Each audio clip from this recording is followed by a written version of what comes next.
Hi friends, welcome to information is wealth. இன்றைக்கி நம்ம பார்க்க போகிற வீடியோ உலர் திராட்சை ரைசின்ஸ் பெனிஃபிட்ஸ். என்ன தான் உலர் திராட்சை கடையில் விற்றாலும் நாமே நம்ம வீட்டில் செஞ்சு சாப்பிட்ற மாதிரி இருக்காது. உலர்ந்த திராட்சை வீட்டில் எப்படி செய்கிறதுங்கிறத பற்றி நான் இப்போ உங்களுக்கு எக்ஸ்பிளைன் பண்ண போகிறேன். இதுக்கு தேவையான முக்கியமான மூலப்பொருள் என்னென்னா திராட்சை தாங்க. நல்லா பழுத்த திராட்சை பழமாக கடையிலேருந்து வாங்கிக்கோங்க. திராட்சையை நல்லா சுத்தம் பண்ணிவிட்டு ஒரு இட்லி குக்கரை எடுத்து இட்லி தட்டில் திராட்சையை அடுக்கவும். மாறாக நீங்கள் வேறு எந்த துளையிட்ட தட்டையும் பயன்படுத்தி கொள்ளலாம். இப்போ என்ன பண்ணுறீங்கன்னா, திராட்சையை ஒரு 5 நிமிஷம் ஆவியில் வேக வைக்கணும். அதுக்கப்புறம் என்ன பண்ணுறீங்கன்னா, ஒரு சுத்தமான துணி அல்லது ஒரு தடினமான ஒரு பிளாஸ்டிக் தாள் அல்லது ஒரு தட்டில் பரப்பவும். உலர்த்துவதற்கு சூரிய ஒளியின் கீழ் வைக்கவும். 2-3 நாளில் பார்த்தீங்கன்னா அந்த திராட்சை நல்லா சுருங்கி முற்றிலுமாக சுத்தமாக உலர்ந்து போகுங்க. அதில் உள்ள தண்ணி எல்லாமே எவாப்ரேட் ஆகி ஒரு உலர்ந்த திராட்சை ரெடி ஆயிருங்க. திராட்சையில் என்னென்ன வகை இருக்குன்னு பார்த்தீங்கன்னா, மொத்தம் 3 வகை இருக்குங்க. அது கருப்பு உலர் திராட்சை, ப்ரௌன் நிற உலர் திராட்சை, அப்புறம் சுல்தானா உலர் திராட்சை. இந்த சுல்தானா வகை திராட்சை கொஞ்சம் உயர்ந்த வகையை சார்ந்தது. பச்சை நிற திராட்சைகளை ஒரு விதமான எண்ணெயில் தன்மை கொண்ட திரவத்தில் ஊற வைக்கிறாங்க. அதன் பின்னரே உலர வைக்கிறாங்க. அதனால் இதனோட கலர் மஞ்சள் நிறத்தில் இருக்கிறது. மேலும் இது மற்ற உலர் திராட்சைகளை வகையை விடவும் உருவத்தில் ரொம்ப பொடிசாகவும் அதிக இனிப்பு தன்மையோடையும் இருக்குது. இப்போ பல பேருக்கு இருக்கிற முக்கியமான பிரச்சனை என்னென்னு பார்த்தீங்கன்னா, முடி உதிர்றது தாங்க. அதற்கு நீங்கள் உலர் திராட்சையை ஒரு சின்ன பாத்திரத்தில் எடுத்து அதில் கொஞ்சம் தண்ணி ஊற்றி டெய்லி சாப்பிட்டு வந்தீங்கன்னா முடி நரைத்தல் இதுமாரி பல பிரச்சனைகளை இது சரி பண்ணுதுன்னு ஒரு ஆய்வில் கண்டுபிடிச்சிருக்காங்க. ப்ரௌன் கலரில் இருக்கிற உலர் திராட்சை 3 வாரங்கள் உலர வைக்கப்படுகிறது. உலர்ந்த உடனே இதோட நிறம் பழுப்பு நிறமாக மாறிடுது. கருப்பு நிற உலர் திராட்சையை மொத்தம் 3 வாரம் ஊற வச்சு உலர்த்தி விற்பனை பண்ணுறாங்க. நீரிழிவு நோய்க்கு இது ஒரு நல்ல மருந்துங்க. நீரிழிவு நோய் வந்துட்டாலே நம்ம பல பேர் இனிப்பு சாப்பிடக்கூடாதுன்னு சொல்லுவாங்க. ஆனால் அது அப்படி இல்லைங்க. ஒரு குறிப்பிட்ட அளவு உலர் திராட்சை நீங்கள் சாப்பிட்டீங்கன்னா அது நீரிழிவு நோயை கட்டுப்படுத்த உதவும்.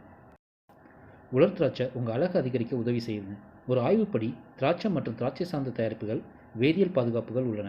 அவை தோல் புற்றுநோயை தடுக்க ஓரளவு உதவியாக இருக்கிறது. உலர் திராட்சை தொடர்ந்து சாப்பிடுவதனால நம்ம பாலியல் ஆரோக்கியமும் மேம்படுதுங்க. ஒரு ஆய்வில் பெண்கள் மற்றும் ஆண்கள் இருவரிடம் பாலியல் ஆரோக்கியத்துடன் தொடர்புடைய ஸ்டிராய்டை அதிகரிக்க இந்த உலர் திராட்சை உதவுதுன்னு சொல்கிறாங்க. உடலில் எந்த வகை தொற்றுநோய் பரவினாலும் அது காய்ச்சலை ஏற்படுத்தும். நோய் தொற்றுக்கு காரணமான பாக்டீரியா அல்லது வைரஸை அகற்ற உடல் முயற்சிக்கும் போது காய்ச்சல் ஏற்படுகிறது. இந்த வரிசையில் திராட்சை அந்த பாக்டீரியாக்களை அகற்ற உதவும். திராட்சையில் பாக்டீரியா எதிர்ப்பு பண்புகள் இருப்பதாக நம்பப்படுகிறது. ஒரு ஆய்வின்படி உயர் இரத்த அழுத்தத்தை கட்டுப்படுத்த உலர் திராட்சை அவசியமான கனிமமாகும். உண்மையில் இதில் உள்ள பொட்டாசியம் அதிகரித்த இரத்த அழுத்தத்தை குறைக்கலாம் மற்றும் இதய நோய் அபாயத்தையும் குறைக்க உதவக்கூடும். உங்கள் உடம்பை கூட்டணுமா நிறைய ப்ரோட்டீன் சாப்பிட்றதுக்கு பதில் உலர் திராட்சையை டெய்லி சாப்பிட்டுட்டு வந்தீங்கன்னா அதில் உள்ள ஃப்ரக்டோஸ் மற்றும் குளுக்கோஸ் அது நிறைய சத்து கொடுக்கும். கெட்ட கொழுப்பை குவிக்காமல் உடல் எடை அதிகரிக்க இவை உதவும். உலர் திராட்சை சாப்பிடுவதனால உங்களோட பற்கள் மற்றும் வாய் பாதுகாக்கப்படுகிறது. யுனைடெட் ஸ்டேட்ஸ் உணவு மற்றும் ஊட்டச்சத்து துறையின் ஆய்வுகள் திராட்சை சாப்பிடுவது பற்குழிகளை தடுக்கக்கூடும் என்று கூறுகின்றன. கண் பார்வைக்கும் மிக்க நல்லதுங்க. நீங்கள் தொடர்ந்து சாப்பிட்றதுனால கண்ணில் புரை ஏற்படுறதும் தடுக்கப்படுதுங்க. சின்னவங்கள்லேருந்து பெரியவங்க வரைக்கும் நெஞ்செரிச்சல் ஒரு நார்மல் ப்ராப்ளம் ஆயிடுச்சு. இதற்கு நம்ம உலர் திராட்சையை தொடர்ந்து சாப்பிட்டுட்டு வந்தால் நெஞ்செரிச்சலும் கட்டுப்படும். உலர் திராட்சையில் உள்ள மெத்தனால் சாறு தீவிர நோய் எதிர்ப்பு மற்றும் புற்றுநோயை தடுக்கும் பண்புகளை கொண்டுள்ளது.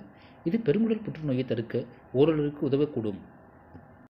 உலர் திராட்சை உண்பது இதயத்திற்கு ஆரோக்கியத்தையும் வலிமையும் அளிக்கிறது. உலர் திராட்சை உடலில் உள்ள கெட்ட கொழுப்புகளின் அளவை குறைக்கிறது.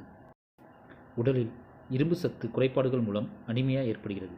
வறுமை கோட்டிற்கு கீழ் உள்ள பெரும்பாலான இந்திய குழந்தைகள் இந்த ஊட்டச்சத்து குறைபாடால் பாதிக்கப்படுகின்றனர். உடலில் சிவப்பு இரத்த அணுக்கள் போதுமான அளவில் இல்லை என்றால் உடலுக்கு தேவையான ஆக்சிஜன் கிடைப்பதில் சிக்கல் ஏற்படுகிறது.